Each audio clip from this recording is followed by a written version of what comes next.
Hi, friends. Welcome on a hopefully beautiful Tuesday afternoon. We're so glad you're here, and it's nice to see y'all. I hope that I don't know, if you're an Olympics fan, I hope you're getting into that a little bit. Tillie and I are. Yes. But I'm so glad you're here. And yeah, we're going to talk a little bit about AI. We're going to try not to dominate the session with AI, but we are definitely going to talk about it. And we hope to share some practical takeaways and give you a sense of what's happening in our brains and what's happening in the field. And to do that is my very special guest, Tillie. Say hi to the folks, Hey. Tillie. Hi, folks. I'm loving hearing from all of you and seeing some familiar names, and it's a delight. And I promise, we're not going to do AI inundation. In fact, this should hopefully leave you feeling buoyant, folks. This That's is our not goal here. we're not here to be Debbie Downers. Yeah. That's not Well, our goal. will you person the slides for us, Of Tillie? And then course, great, yes, sweet. Let's do happily. this. Let's rock and roll. Okay. So while Tilly's doing that, I noticed that half the room is independent educational consultants. Hello, IEC friends, 20% school-based counselors, 10% essay coaches, and then 10 to 15% other folks, including CBO folks and teachers and a couple parents and even two students. So welcome. So here's what we're up to today. We're going to talk about what essay coaching looks like in 2026, a little bit about AI, a little bit about admission trends, and really what still matters. On the agenda, we've got a few different things. We're going to start with Tillie's going to take the mic basically and share. Oh, sorry, housekeeping. I forgot that was the first one. We'll record this. You'll get a recording afterwards. We're not going to be sharing the slides, but if you want something, just do a quick screenshot. Captions are easy to do. They're auto-generated there's a little toggle on your Zoom. Feel free to throw questions at the Q&A, and thanks for answering the poll. Okay, now the agenda. My bad. Ta-da! So I want y'all to meet Tillie. She's going to introduce herself. She's going to talk about what shifts we're seeing in the admission landscape, AI and otherwise. We're going to do some meaning making, talk about what can we do as counselors as a result. I'm going to share particularly what I'm keeping, adding, and changing. Say a little bit about why I believe our work still matters as counselors. A little bit of stuff on how to have conversations with families about some of this. And then I'm going to walk you through my counselor training program, and then we'll do Q&A at the end. So without further ado, I'm going to hand it over to you, Tillie. Thank you, thank you. Okay, hi everybody. There's my headshot. In case you couldn't tell what I look like. But I am coming to you live from Portland, Oregon. It is such a delight to be here, see some familiar names on here, but I am so thrilled to be a fairly new full-time member of the team here at CEG. So, but my journey through our field started, as a tour guide walking backward at Whitman College, like so many of us. So mastered that, and then went on to admissions work and dabbled a little bit in PR and professional editorial writing, but kind of made my way back to education, got my master's from Middlebury, which brought me to the other side of the desk, as we say. Did college counseling work at the UWC in Canada. It took me to do IEC work in Bangkok, and then to the Athenian School in the Bay Area, where I really started to dig deep into PD, into the world of WACAC, serving on the executive board there, chairing conferences. That's where I did my first presentations on technology and sort of its ramifications in our world. A lot of work in terms of centering equity, doing workshops and co-leading those across the country. And then in 2022, I lived my lifelong dream of doing professional acting and filmmaking, which was wild, but wonderful. And I built my IEC practice as I was doing that. That's when I started doing workshops for College Essay Guy. And then most recently also started to read applications for USC undergrad, keep myself in the know. But I join you today as a full-time member of the counseling team, doing essay work, continuing workshops, and of course doing content like this with all of you. So I think you'll see a bit more of me, which I hope you're excited about. I'm excited. It's a delight. So let's get into it. Alrighty. So, in thinking about the landscape, we're not going to quite dig into AI. Of course, we're seeing this rise in early decision numbers, right? There's the infamous Tulane in Chicago article that we all know about, but we're seeing, interestingly, this trickle now of public flagships starting to get on the bandwagon for ED and REA. And it's mostly, right, to help them get through these bigger app pools, to lower the number of students that they're admitting EA who are getting into other places like in ED1. Michigan is a biggie now. Go Blue. If my mom's watching, I promise I'm still a Michiganer. We're seeing UTEA go in that direction. It's following on the heels of places like, William and Mary and UVA, UConn, but even seeing in-state early notifications for places like Georgia and USC, just kind of creeping those deadlines up and prioritizing out of in-state students. And of course, the USC News, I know they're a private institution, but that was pretty big this week, that they are doing, fully ED options, not just Marshall for this year. And while, yes, there's this increase in percentage of students being admitted to ED, I think it's fair to say that we're also seeing a pretty generous admission for those not doing STEM, which is not always what we want to hear, but, I think those Russian literature students, probably have a better shot. But in truth, we are seeing some more of those options. The South is where it's at. So this has been interesting, and you're not going crazy. There really has been a 30% surge in northern applicants to the South since 2018. And we think it has to do, with that sort of the Southern culture and the sunshine and sports and Greek culture in this post-COVID world. We're seeing an increase in schools actually hiring AOs out of state to do recruiting outside of the South. There's population growing in many of the southern states. So then the trickle down, of course, is seeing less generosity when it's coming to admissions for students outside of the South. I have colleagues who are seeing it in the Mid-Atlantic and Northeast. I'm seeing it on the West Coast, getting more selective, maybe some of them leaning more towards testing. I think as counselors, we need to be mindful of lack of financial aid or minimal financial aid for many of these schools. But I had some shockers in the last 2 years with places like Tennessee and Ohio State, even Clemson, Indiana for business. So this is I think our next surge and trend happening.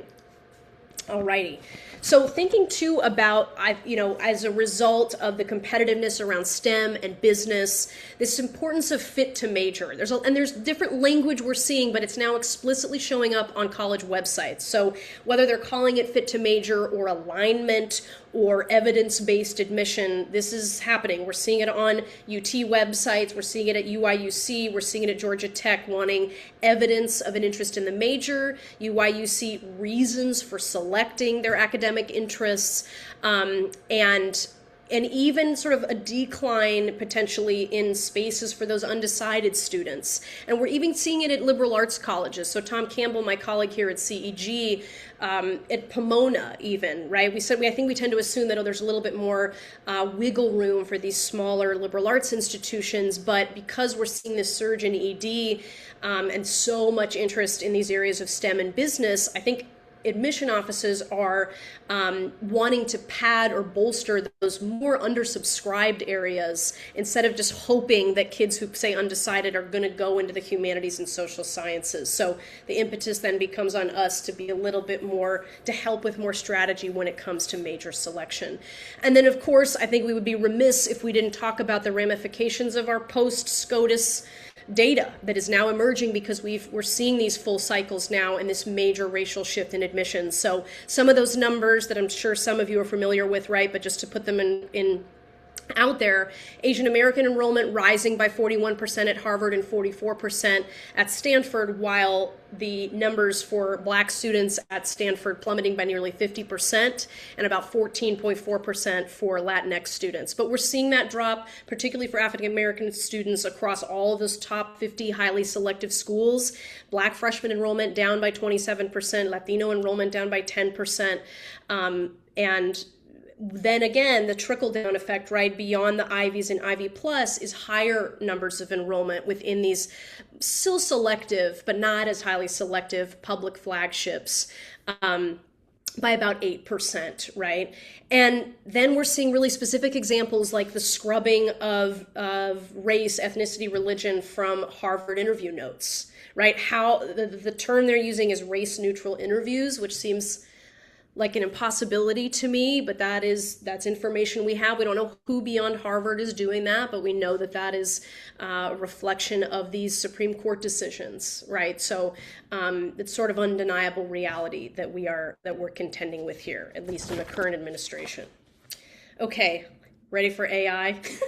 We can do it. Okay, so this is just some information and I put it in language that I understand, so hopefully you will understand it. But and just to put this into context, about 3 years ago, we were seeing data that about 80% of colleges planned to incorporate AI in some capacity by 2024. And as we all know, it's 2026. So I think it's fair to say we have come that way. Not a lot of transparency with AOs wanting to go on record, but we are seeing much more information in the press and on their websites that are officially talking about this usage. So one of those, which gives me hope, believe it or not, folks, is selective schools moving away from this idea of like detecting or catching students using AI draft, but rather using these tools because they're pretty problematic. I saw it used in a very wrong capacity with students applying to UCs. So I'm happy if this shift is true, or will be more widely adopted, but they're moving more towards a specific sort of process-based verification. So Caltech, for example, if you're going to submit a research paper, you run it through this other software called Viva, and then the student basically has a live conversation, sort of live, or interview, if you will, to demonstrate their mastery of their own work, right? Then we also have what's called HITL, human in the loop. And if you didn't know that, now you have some very real vocabulary that the techies are using. But this is to say just what it sounds like. There's still a human involved in the loop, in the decision making. So even though places like Virginia Tech are now clearly stating that their second readers basically are AI, if there's too much discrepancy, they're introducing a third human reader. And as far as we know, there is no school at this juncture that's allowing AI to issue any final decisions, right? That would truly shock me. So that's also good news. And then finally, this is sort of a fairly new discovery for me, and I'm going to show you a screenshot of it in a second, but Slate's Reader AI tool, which, as we know, Slate is the big kahuna, and it's used by most schools, and that now has the capacity to do a variety of things. We think it's mostly being used for is like administrative tasks. So scraping data from transcripts, grammar, summarizing teacher recs, but it can ask questions like, how many APs has this student taken? Have they gotten any grades below a B, right? But it can also look at essays and ask questions like, does the applicant mention particular areas of interest for research or their faculty they want to work with? They call them spikes in an application, particular mentions of coursework that the school finds relevant, awards, employment history. Our understanding is that mostly it's doing this administrative while the qualitative is being done by the humans, but I'm going to show you this. So you can see this on their website. So this is quite available. I was sort of shocked. And this is sort of a sample Why Us essay. And you'll see to me, this is pretty extreme, granular detail of grammar that I would not need as a reader. It can do it. Doesn't mean that it's useful, but maybe this is priority for some schools. Maybe it could be helpful in some contexts. But if you look closely, you're going to see, at least for this sample, that this is not like the human quality or content being assessed, right? It's sentence structure, etc. Okay. And we're saying schools like UNC are supposedly using it in this context, but that's not official. Alrighty, how are our students using it? So just recent data is indicating that a lot of them are using it like a virtual assistant. And that's tasks primarily like list building, right? Really trying to help themselves understand what their likelihood is, which we know can be very problematic, but they're definitely using that to try to kind of build a balanced list. But also for things like scholarship matching and opportunities and understanding those nuances of that sort of additional process. We're also seeing the brainstorming, which we know is a huge sort of first barrier for students when it comes to writing. That can feel like the hardest first step, so using this tool for that. But also the emotional support. And for anybody out there who's used ChatGPT or Claude, they're sweet talking you, right? So there's this interest in this sort of adoration and affirming tone, which you can actually ask it to use less of, by the way. But that I think particularly in this intense climate of what we do, wanting that emotional support is not surprising. But I'm hoping that we have on a podcast a pretty amazing researcher from Cornell to talk to us about the reality that because of the way AI is built and what it uses for information, that it's actually diminishing identity, right? And it's less likely to address hot button topics around identity like race, gender, religion, politics, etc.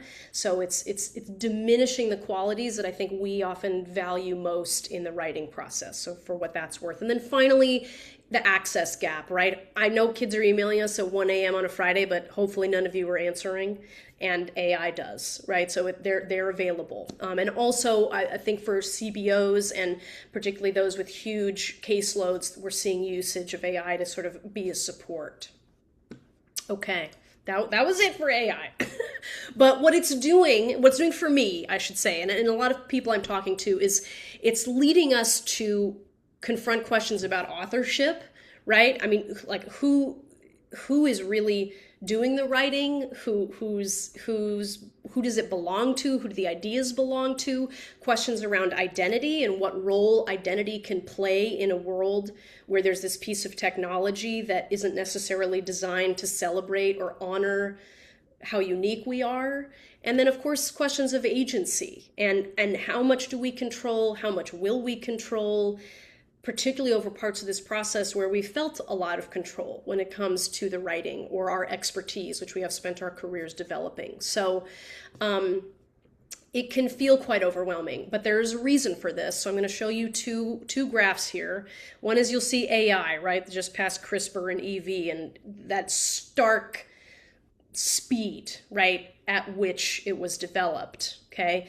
And then we see our human brain, which there's that steep curve, right? We're seeing that development, and this is thanks to Professor Lavov from Stanford, who we've had some really good conversations with lately. But can anybody tell me what's different between these two graphs? We've got the stark uptick, but what's the most noticeable difference there? And Ethan, you might have to help me by looking at the chat because I'm presenting. Yeah, I'm keeping an eye on the chat. So if anyone wants to be brave and tell me. there you go. We got a couple people coming in the time frame. Yes, exactly, right? We have here, so look, printing press between 1300 and 1400 to 2034. And this is millions of years for our brains, folks. Took us millions of years for this beautiful piece of machinery in our head to develop, and this is incredibly rapid. So that's a reason that it's overwhelming, right? That the speed of this technology just biologically in terms of what our brains can handle and how long it's taken us to develop versus it is stark. But can we make meaning, right, out of the information that we have today, right? What can we think about? And I want to offer three things that I think are giving me a sense of calm in the way that Ethan sort of had us try to frame how we're feeling today. And the first one I want to offer is that we can do hard things, people. We really can. And it's one of my favorite songs by Jennifer Nettles, but it's also true, right? And that is, we have seen schools explode in selectivity and drop off of our lists, like our safe lists. I remember when it happened for Northeastern, UIUC, UCs. We know that understanding of institutions, their missions, their specific offerings is critical. We know how to guide students to that.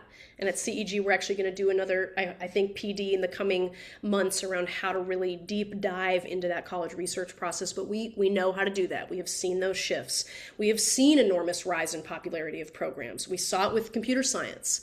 And now for the first time in 7 years, we're actually seeing a decline in how many students want that, right? Down by 6% across UCs except San Diego. So that is a trend that has come and gone within the span of many of our careers.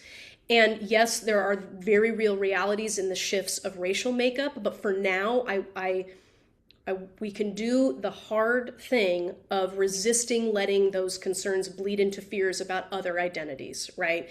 And that data doesn't necessarily mean that we have to have so much concern yet, if ever, about gender identity, sexual identity, religious affiliation. So just trying to do that hard work of using the data we have. Second, human discernment absolutely still matters, even at places like Virginia Tech, right? We know that things have shifted, but what I'm going to continue to do is encourage students to do what colleges have told us, which is that if your identity is important, you share that, right? That the exception I think would be for undocumented students, and that I'm not encouraging students to write or be clear about that. We don't know what's happening with that information. But for the majority of students, connecting your identity to skills, qualities, values, character that contributes to a wonderful college campus is the goal. I'm going to help you communicate that to schools.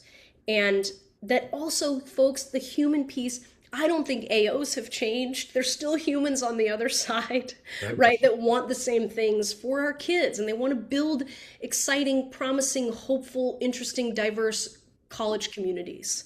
And we want to do the same things. We want to help shepherd them and get them to those places, and that we're in it for the kids. And so that human piece still very much exists and drives this process. And then finally, a question that I'm finding useful to remain calm, to not futurize, which I have a tendency to do, is what I want to focus on today.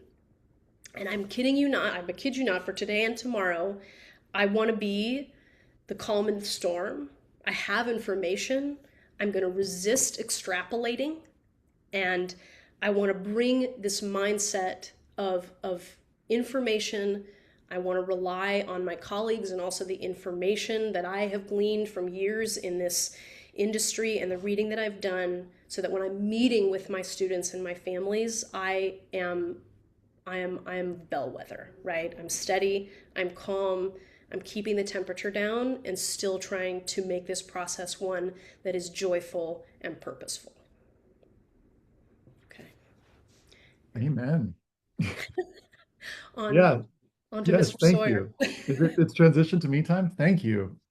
Uh, Thoughts in the chat real quick, just reflections for Tilly. I'm just curious how that's landing for folks. It landed really well for me. I feel just a little calmer. I'm still, there's still some part of me that's confused and agitated and wondering about all the things. But yes, yes, yes, yes. Thank you, thank you, thank you. A lot of the stuff is coming to hosts and panelists. If you want your chat to go to everyone, just click the little blue thing above your name when you're chatting, and that'll get to folks. Thank you, Tilly. You're the best. So what do we do about this? And what am I doing about this? So I want to name, first of all, that I feel overwhelmed at times with all of this. And I'm going through my own processes. And even in preparation for this for the last couple of weeks, it was like, what can I share? What's most anchoring, most calming to me? So some things. First of all, I'm getting a lot better at protecting my well-being, at like self-care. And I'll say this, I'm really proud, y'all. Some of you have listened to the podcast. You've heard me talk about daily morning routines. In fact, there is an episode on daily morning routine that actually got me to do one with my friend Sage. And this wasn't always true. In the morning, I meditate every day. I'm like like 4 months in a row. I drink water before I drink anything else. I have a gratitude check-in with my good friend Greg. And then I'm trying to gradually get a regular workout routine. I've been working with a coach, but my point here is that I know that when I found that when I don't do this, my whole thing is shot. I'm also taking out all the apps. Like for me, it like shifted from like Facebook to like Reddit. I was getting on Reddit. I just stopped. I was like, I just need to stop being on news. I know that sounds like really easy, maybe easier said than done. But I'm trying to be much more boundaried. Another one that I'm adding is like not looking at work messages before 8:30 a.m. because I know what my brain will do when I do that. I'm learning a lot more about nervous system regulation. I have this awesome Vegas nerve deck that I bought that has just like 75 different exercises for nervous system reset. I actually use part of that, bringing it into a session that we do with our team today. And I was having challenges meditating because I was just having lots of stuff happening in my brain. And I told this to my therapist. And my therapist was like, "Have you ever created a worry jar?" And I was like, "A what?" She said, "I want you to just write down your worries on post-it notes and then just put them in a jar and seal it up. And by golly, if it didn't work, I spent like a part of an evening at a restaurant. Like just it took me only like 30 minutes, but I wrote down my worries and I got home and put them in this jar and sealed it up. And it actually helped. I had better meditations as a result. So it's a real practical, real tactical one. But recommendation for a worry jar if you are a warrior, a great warrior. Um, a simple one that I'm loving, and this is one that's I think practical for when you're working with students if they're feeling overwhelmed this season, and I think certainly for us too, is it's called Notice Three Things, and we can do it together now if you'll indulge me here for a second. But the simple exercise is notice where your feet are. Okay, now notice where your shoulders are, and notice how your breath feels. I feel a little bit like Dr. Becky right now. Feet, shoulders, and breath. And this is what we call an acting school, which Tillie and I both went to, is just getting in your body. And I think that's a great way of getting from our head down into our system here. Simple, and I find it to be really effective in just a minute. In just like it takes just about a minute to do it. Okay, what else am I doing? I am definitely experimenting with AI. I don't want to put my head in the sand and just be like, no, other people can do that and think about that. I'm exploring tools quite a bit. In fact, at our team retreat 2 weeks ago, I taught everybody how to create a custom GPT because people were curious about it. And it was interesting. It was interesting. We did it for like a half hour, and then I was like, okay, how are we feeling about this? And we were all over the map, curious, engaged. And then also some people were like, I'm overwhelmed. And I was like, yeah, totally. I get it. Experimenting with Claude Code. There's so much that's possible right now. This is not that session, so I'm not going to get into it. There's also a website called There's an AI for that. Trigger warning, it is a lot. There are over 40,000 different apps. So if you're like easily overwhelmed, don't look at that website. Don't sign up for their newsletter if you're easily overwhelmed. But for those of you who are interested in learning more about this, it's a pretty good site for it. I'm reading and listening selectively. Now, there's a podcast called The Last Invention. Some of you have maybe been listening to it as well, that I heard about through Sam Harris. That if you want to get a sense of like what this whole thing is and sort of a brief history, it's good. But I would, titrate it because it can be a little bit confronting in terms of these things that we were talking about, authorship, identity, even like existential stuff. But what I keep trying to come back to is like, okay, what am I noticing in my system? Like, how is this impacting me? And trying to practice that self-care piece, kind of dipping in, but not fully just, going down the rabbit hole. Although sometimes I go down the rabbit hole. This is a question that I think is important to our time right now is when AI is saving me time, what am I actually doing with that extra time? Am I just using it to go and do extra work? So I want to pause for a second, just offer this question as we're thinking about these tools. What am I doing? There's this maybe bright and beautiful future where AI things, run more things and we have to work less potentially. Will we do it? I I'd love to know. I think it's up to us sort of as individuals to like, make a stand for that. And I think it starts now as we're starting to sort of confront these tools. So what am I doing with that extra time? I'll say sometimes I do actually work extra, but other times I don't. I'm actually reading and, just taking half an hour to stretch and to do nothing. So I'm proud to say that there are some instances where I am actually not just diving back into work. And here's something practical that I'm going to talk about in a little bit. But one of the things that I've been doing is rather than wait for colleges to tell me what to do and what to think about AI, because I think there's been a little bit of that with us as counselors. We're kind of like, well, what do colleges say? I think it's really important for us to figure out what we think.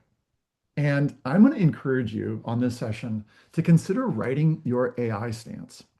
I've been working on mine, getting some input from my team. I did a survey a couple weeks ago, and I met as recently as yesterday for an hour and a half with some of my coaches to work on crafting this that is going to represent sort of like our organization. And I'm planning to share this with families and our team.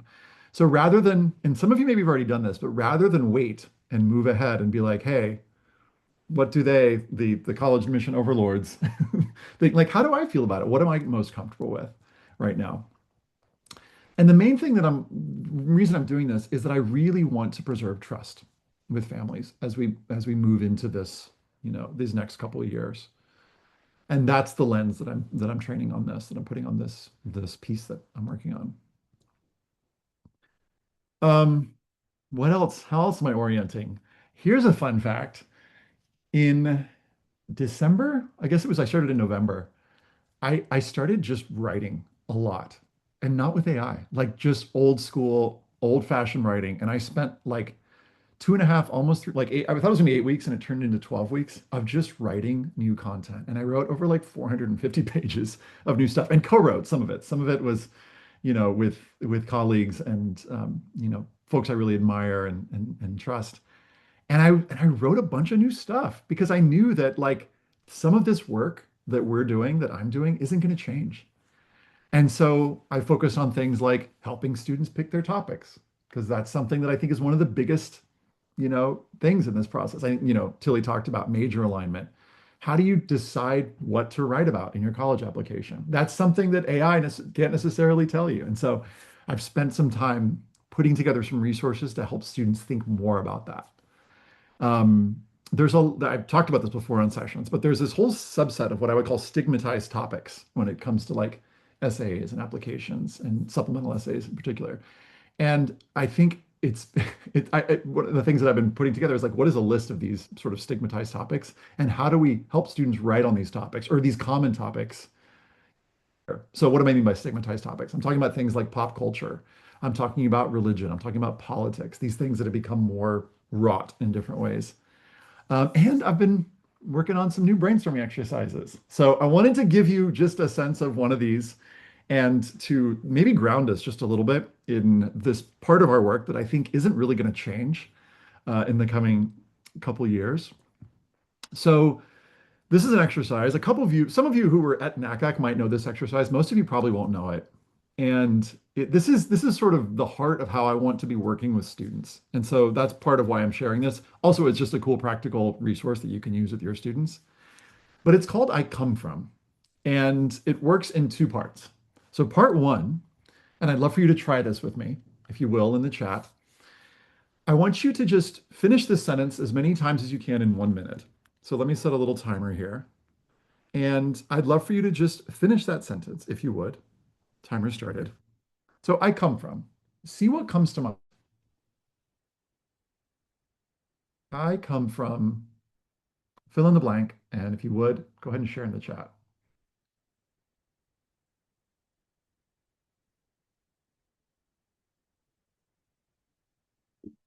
And you've got the option to share with hosts and panelists, or you can share with everyone.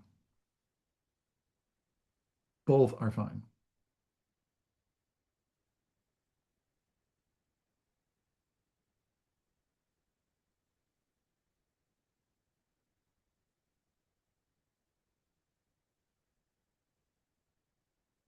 I love that you did this with faculty, Andrea.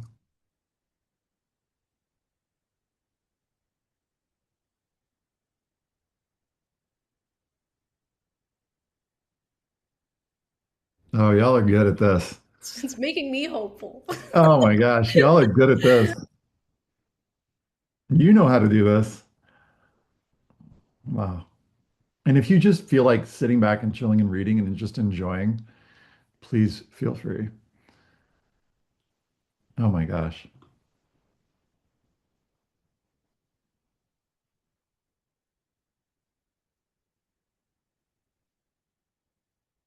Love. Okay.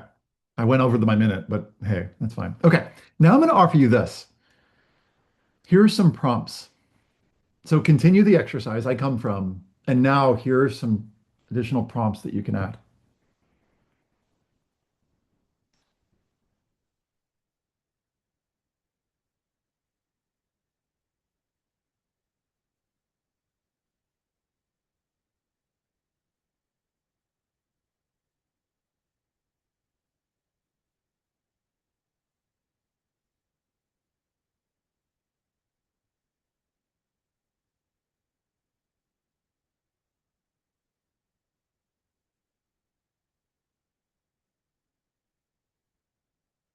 Wow.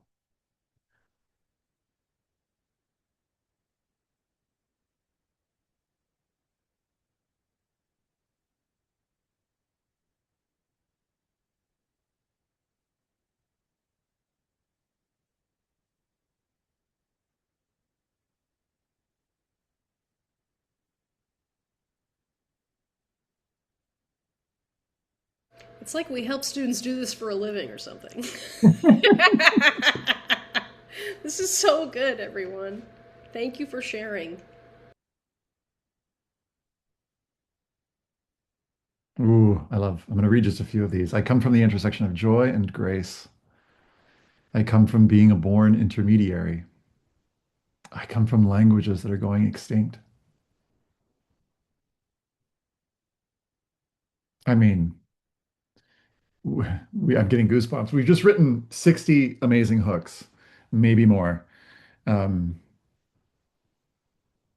I come from the intersection of love and narcissism, the sounds of the ocean, the smells of the rainforest. I come from questions like, what is our responsibility to help repair the world? Amazing. Thank you. That's the exercise. And it's quick. It takes like 5 minutes. And it's one that I am incorporating into my courses. It's one that I'm going to use with my students this year. It's one that we used at our retreat and we had share outs. So I encourage you to use it. You know, somebody mentioned we did this as a faculty and then just having if you don't feel like everybody's sharing in the whole group, you can just share in partners. So you can use it at the start of a workshop and just have students share with a partner and they don't have to share absolutely everything that they read.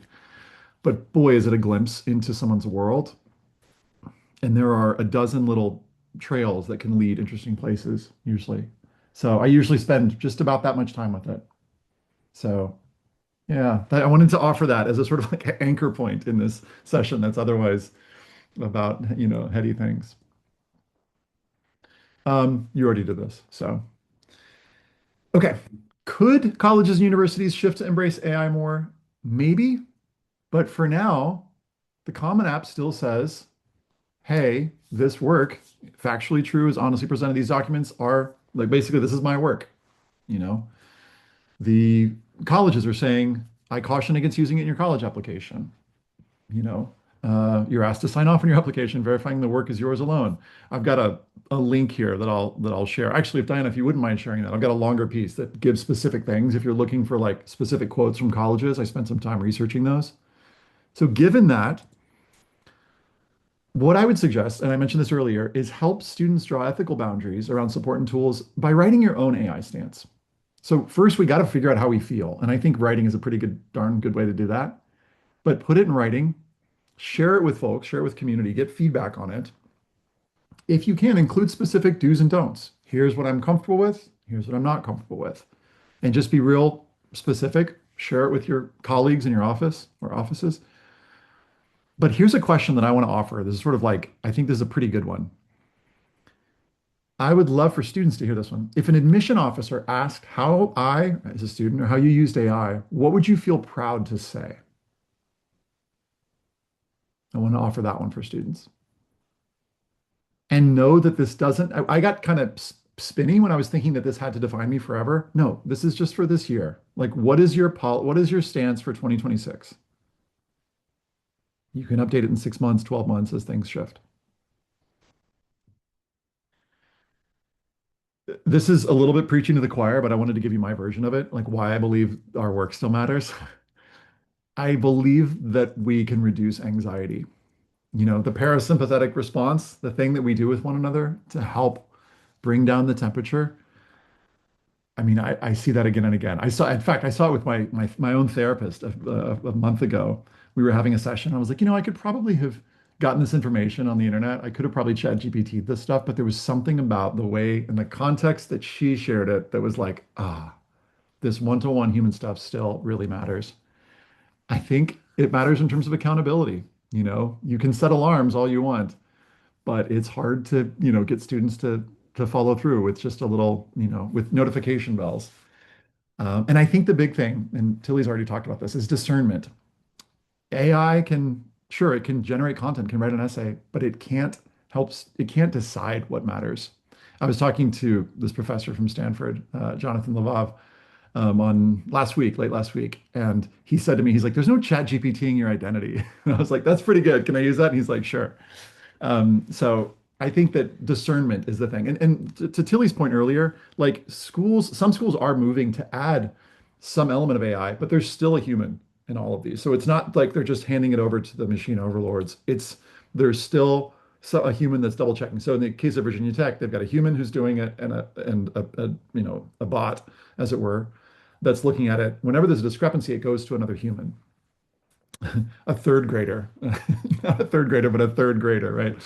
Yeah, I'm just imagining this. Virginia Tech hires this team of third graders to just be like, we will, the discerning third graders. So practically speaking, what am I keeping? I love this phrase. It's like a feedback thing of like keep, add, change, it's called. So when you're after a presentation or something, when you're sort of reviewing your own work, you go, keep, what do I keep? What do I add? What do I change? So what am I keeping? My fierce commitment to this as a transformational process. I think that oftentimes this can be a transactional process. If I do this, I get this. But I think at its best, this is a transformational process. And what does that look like practically speaking? Brainstorming exercises that help students, if you like, that prompt students, but that help students think about who they are and who they've been and who they're becoming. And I don't know if you're following the podcast, but I've got a whole new series on becoming. That's the title of it. And it's about looking at this, the art and the craft of personal storytelling. Frameworks that don't put students into boxes, but honor complexity and the multi-hyphenate identities. I've talked about this before, but I really see identity as this sort of work in progress thing that's emergent. And I think this process helps to provide a snapshot of that. And I think having structure and practical things around this that I've, been working on for 20 years, I think those things are going to stay. I'm not, in other words, I'm not sort of throwing everything out. There's some really, I think, valuable stuff that we've all contributed to over the years that I think can really work. I am adding some things. So some of that 450 pages involved helping students to think about how do they improve their topics and rethink their montage essay approach. And I think that students do get stuck. And so I'm working on resources for helping them get unstuck more. I think that voice is an interesting one. Speaking of authorship, I think that the nature of authorship is changing right now in our culture. And when someone asks if you use AI to write something, like, did you write it or did AI write it? A lot of times it's like, well, and that's a complex question. And I think the way that we're thinking about who wrote the thing is shifting like pretty quickly, actually, pretty dramatically. And so thinking about voice and what voice is and looks like is something that I've been doing some writing on. And then I think there's some practical things like, the challenges and circumstances section changed. And, I think that talking to students specifically about how they can practically, speak about themselves in some of those sections is something else that I've been doing some thinking on.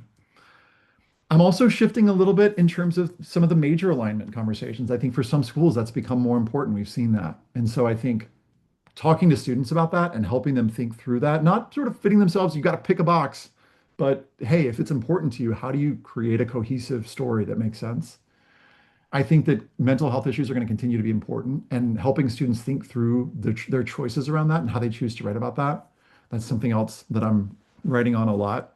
I think the identity essays are just going to continue to be important. I think, especially with the current administration, the ways that schools are still looking to find out information about students. And I think that identities, like the big shift where these identities essays was a big signal from colleges, from higher ed to be like, hey, this is important to us. Like Tillie said, we're not advising that students who are undocumented are, sharing that information. But then how are undocumented students writing about their stories? How are they speaking about the challenges, the things they've overcome in really, in ways that do honor their stories and their experiences? And I'm also, like I said, spending a lot of time exploring AI and setting guardrails. So I want to share with you just a little bit before we get to Q&A about my counselor training program because I'm really excited about it. So let me bring up this page and kind of walk you through it. And Diana's going to share a link on what's happening. And it's kind of like I'm kind of doing a 2/3, 1/3 approach. And what I mean by this is like, let me just scroll down. Practically speaking, my program is still a personal statement course, 4 weeks, and then application and supplemental essays, 4 weeks. And it's starting in a month, in fact, a month from today, if you're watching this live. And I'm doing an advanced track and a foundational track. I've done this before. If you've never taken one of my courses before, I'd recommend the foundational one because the advanced one kind of assumes you've already taken those. And there's some stuff that I'm going to kind of zoom past because I want to get into some of the details a little bit more. And you'll see on the page here, there's syllabi for each of these that you can check out. But just broadly speaking, in terms of the personal statement process, what I do in week one is walk through step by step. Here's the actual process that I use with my one-on-one students that we use at CEG. And we get into some of those stigmatized issues, religion, politics, some of those topics that are like harder to write about, but students feel deeply about. We talk about mental health challenges. We talk about what if I have nothing to write about? Probably you didn't do the exercises. And then we in week two, which we focus on outlining and writing. I really am a stand for outlining, and I have really specific advice on how to do that. And I've been thinking a lot more about how to help students improve and rethink, especially a montage style essay. For the editing, there's more that I've written about insight because I think that that's really one of those difference makers in a student's essay. And I've been working on how to make an essay more insightful. And then at the end of it, in terms of their sort of like the Great College Essay Test, I've sort of redone my Great College Essay Test. I used to value certain things. I don't have time to get into it right now, but I've kind of shifted the way that I'm thinking about what it is that makes a great personal statement. And in fact, I've rewritten most of my book, College Essay Essentials, on thinking about this because I think the essays that I thought were great in 2016, I think are different now in 2026. And then in part two, in terms of the college application, I have a couple special guests. One is Tom Campbell, who's going to talk about institutional priorities and what that is and means and looks like. I talk about, like practically speaking, how I help students map out their whole application, how they can save time.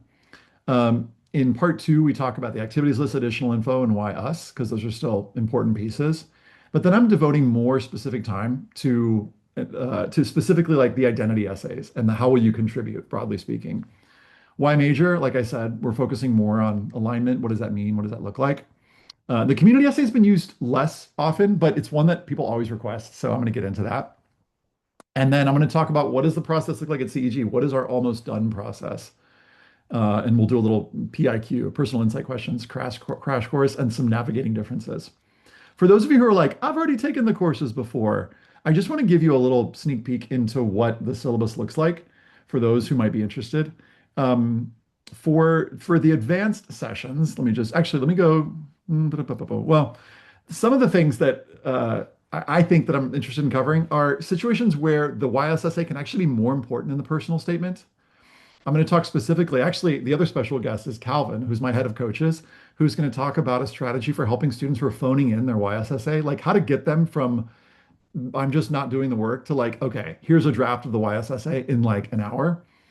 And we'll talk a little bit about specific ways to use AI for research that I think can really help. There's lots more. I don't know if I'm going to bore you all with the details. What we'll do is maybe we'll put the syllabus in the chat so you can kind of look and see what that is.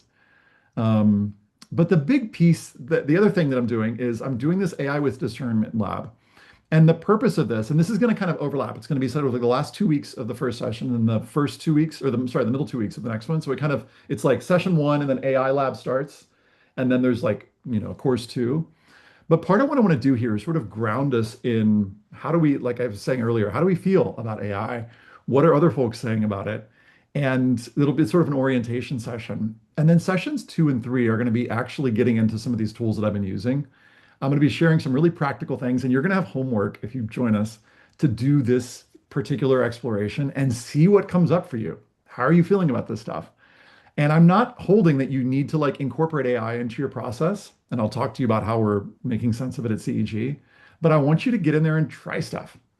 And then we're going to talk about setting boundaries and how you can actually come out with a draft of like, okay, here's the thing that I want to write and that I want to share with. But I want this to be sort of an exploratory environment where it's not like saying, here's what you must do, but let's see what this looks like. And yeah, we'll get real into the details of all this, the AI stuff.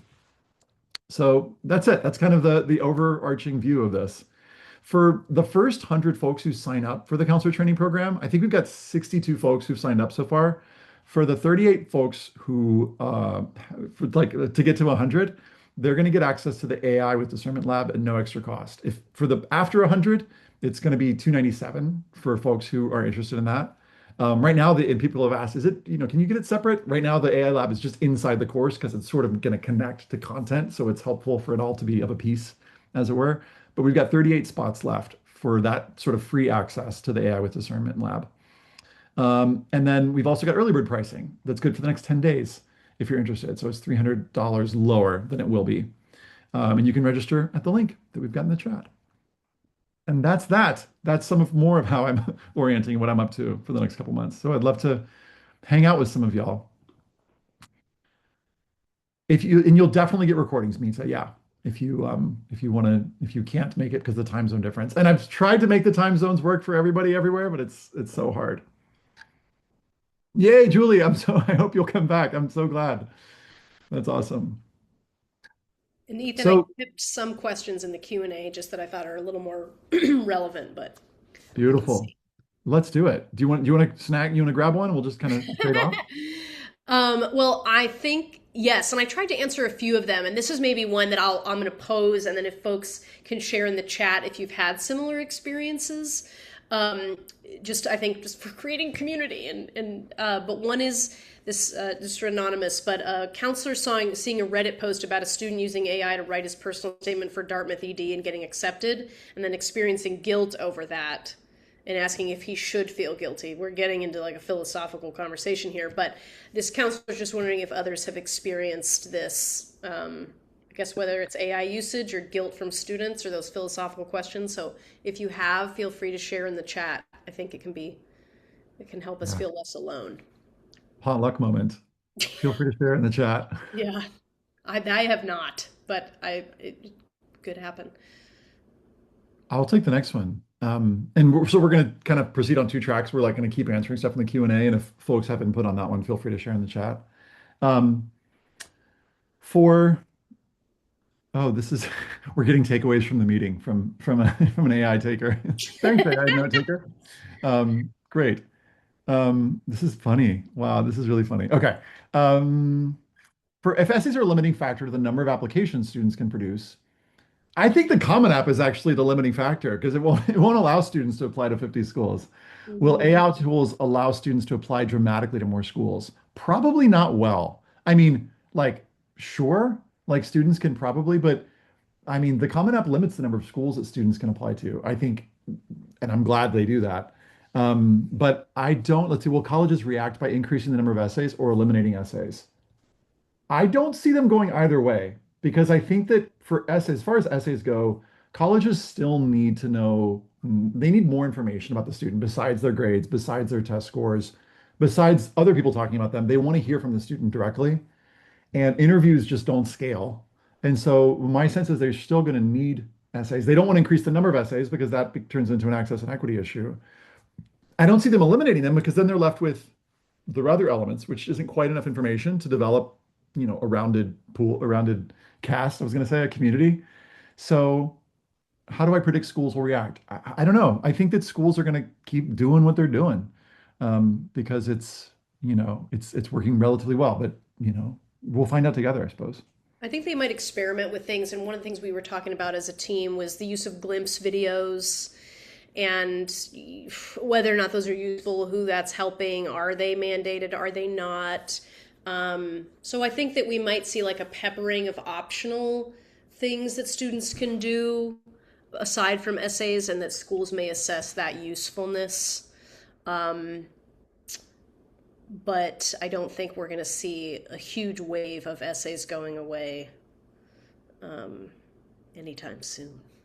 Angela, you're asking a great question for our own AI stances. What transparency should we have with our students' families about our own ethics with it? What if it conflicts with their ethics about AI? This is the tricky, like Venn diagram to thread. It's like here's how I feel about it. Here's how families feel about it, and we're trying to come up with language that works for both. So It's a great question. It's one that I'm actively exploring right now. It's one that I'm going to be exploring in the AI lab with folks is like, how do we find language that actually feels good to folks who are both AI conservative, we'll call it, and AI forward, meaning they're using it. Because the other challenge I think here is like, I don't want to seem like I'm putting my head in the sand.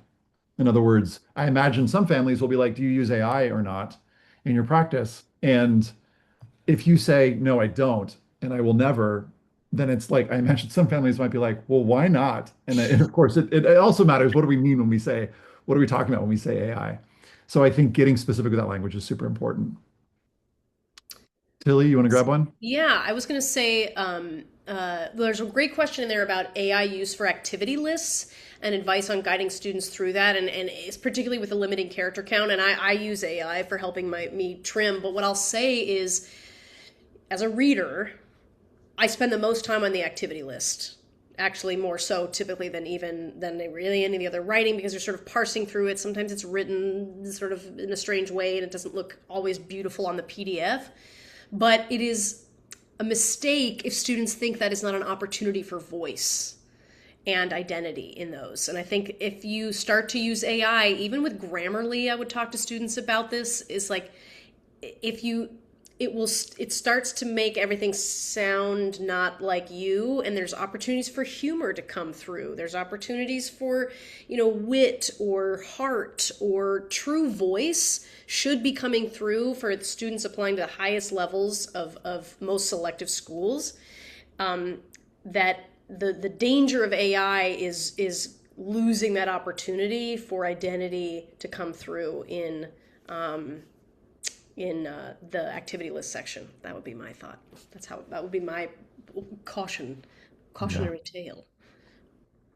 Like a question about CBOs. Are there still pay what you can spots for CBOs? And could it be to take both parts one and two? Absolutely. And I would love for you to join. Yes. So if you are, in a CBO, if you basically our policy is like if more than 30% of your caseload is free and reduced lunch, we have pay what you can spots. So would love to, love to, love to have you join. That's on the website, but just in case you missed it.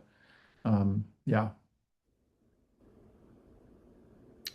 Oh, Julie's saying, I love that your presentation was made with Gamma. I just tried using it this week. Yeah, shout out for Gamma. So Gamma basically is a pretty cool app. If you just go to gamma.app, we don't get paid for saying this, but it's a pretty relatively easy way. You do need to tweak it after, but if you've got a bunch of notes and you just want to like turn it into a presentation, it's pretty good for that.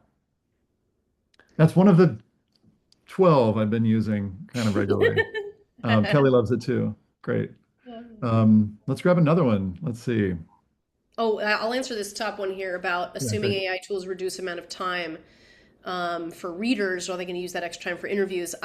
To me, I mean, no, because these readers in general are way overtaxed, and a lot of the big schools are having to hire external readers, which adds to their costs. So it's not. I don't. It just it will cut down on the already extraordinary workloads of admission officers, which I think will make them happier. And if you know anything about how much they're paid, this will also be better for them. And I think they'll do their jobs better. But I mean, and maybe schools will come in and say, okay, well, you're doing less reading, so do interviews. But I still think it will just allow them to do the actual assessment process more effectively and be happier humans, is my hope. Yeah. Sankar's asking, from your experience with custom GPT and GEMS on Gemini, how effective has it been in emulating the voice? Mm. It depends. It depends on how it's funny, but it depends obviously on how I prompt it, and it depends on what context I'm given it. So part of what this is like mini AI lab moment. Part of what I've done, this is like gonna overload some folks' brains, but in terms of creating custom GPTs, I've uploaded company context. So I have these 4 documents that I've created that are around, what college essay guy is. And I've got 4 different docs that I can upload to any custom GPT. So when I'm asking it questions and I've prompted it with a particular role, it's answering based on my company context, meaning like, what is my voice and tone? And so when I do that, it's better. How effective is it? Sometimes I've written things that are like, I'm like, how did it miss so badly? And then I'll just prompt it and get closer, and then I have to tweak and do more work. Sometimes, though, it is spot on.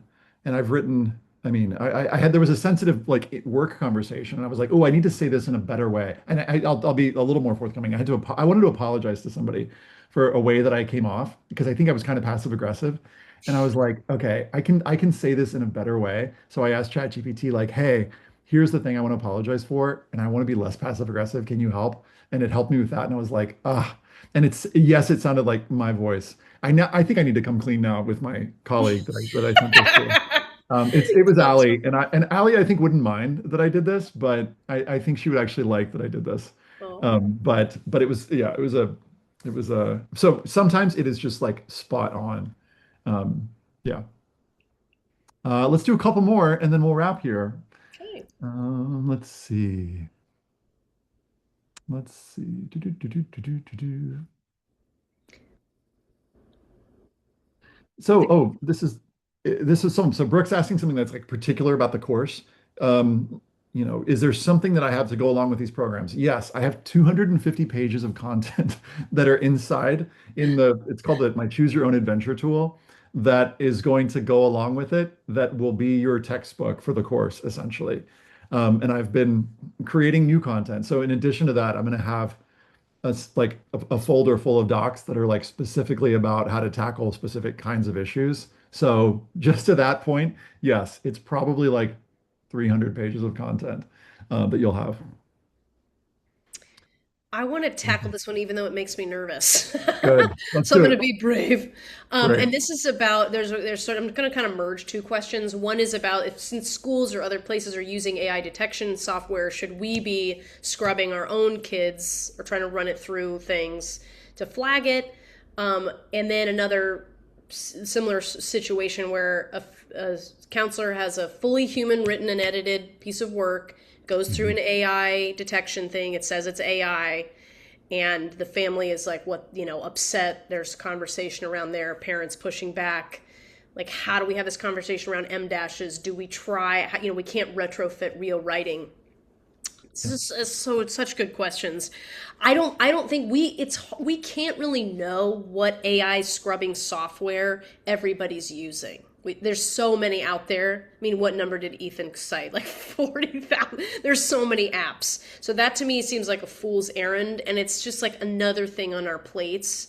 I think, but it happened to me. I had a kid completely human written for the UCs, flagged it. We had to come to her aid and explain and testify, which is why I really hope that they are going to move away from that. The usage of these scrubbers. I mean, but in terms of the parents, I think, I think about M dashes. I took it out of kids' essays. One of those like very clear ones, that they were just, he uses them normally, but I did a little bit of retrofitting.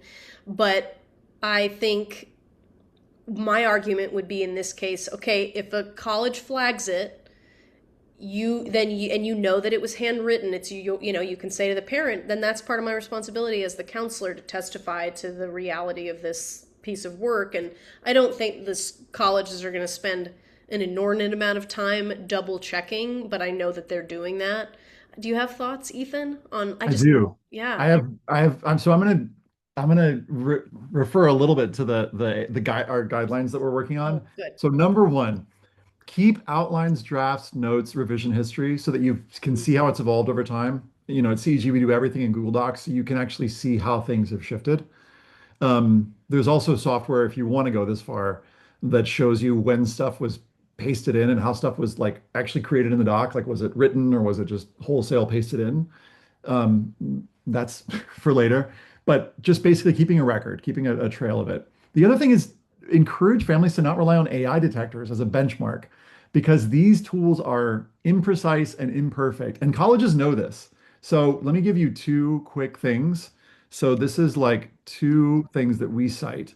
This is it's basically, it's from the USD's Legal Research Center. And here's another one from the University of Iowa. And it's about basically why AI detectors aren't reliable. And these are two that we're including because this families asked about this a bunch this last year. Like, what about this? And they were kind of freaking out. Especially when the student wasn't using it, they were still like, ah. So I would share those two. And I would say also students should just be ready to talk about their essay. So being if it's required and they get interviewed, why do they choose their topic? How do they revise it? What do they learn along the way? But I think the biggest thing that they can do is just basically keep apprised of what colleges are actually asking for in terms of, what specifically is okay and what's not okay. Some colleges, not all colleges will say this, but making sure that, and this is back to that guiding question of like, what would you feel proud to say if somebody asked you, how did you use AI in your work? And that being a sort of inner compass for guiding things. So hopefully that's helpful. Yeah, Grammarly does get flagged. A lot of the stuff still gets flagged. Yeah. Cool. Well, let's leave it there. Thank you, Tillie. You're the best. I hope this is the first of many. And I had a I'm blast. so grateful that you were here. And thanks for all of your work Anytime. and energy and research going into all that. Thank you all for being here. We really appreciate y'all and excited to see y'all soon on the next session or in the course or wherever. Much love and hope you have a Yeah. beautiful rest of your week. Be Bye, y'all. easy. Bye, everybody.